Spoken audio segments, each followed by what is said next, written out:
又等明天，明天再見。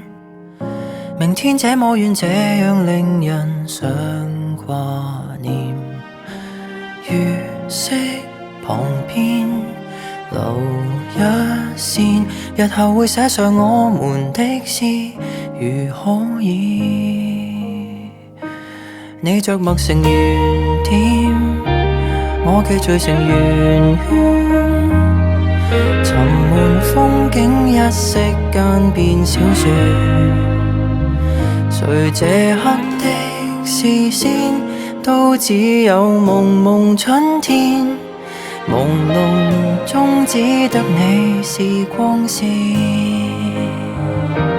這句話如何的開始，如何的啟齒，無人知曉的心意，很想接下去描寫初戀，又猶豫心思仍錯亂。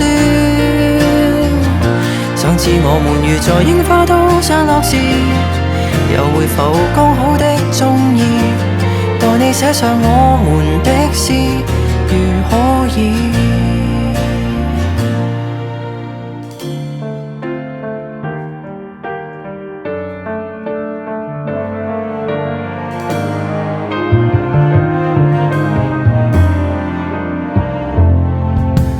微小日子隨想而已，明天應該會再續這個小故事。月色還好，還可以，就是太想說我才失語無限次。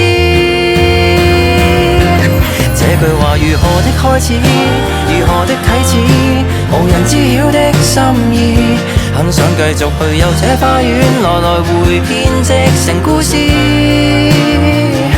想知我們如在櫻花都散落時，又會否剛好的中意，讓我寫上我們的詩，如可以。但是你不寫我的小故事，留下我不寫你的詩，以後遺憾沒有戀愛一次。匆匆4月如何的開始，如何的終止，從來無牽手的章節，翻開了無數情節，到最後都沒有那些事。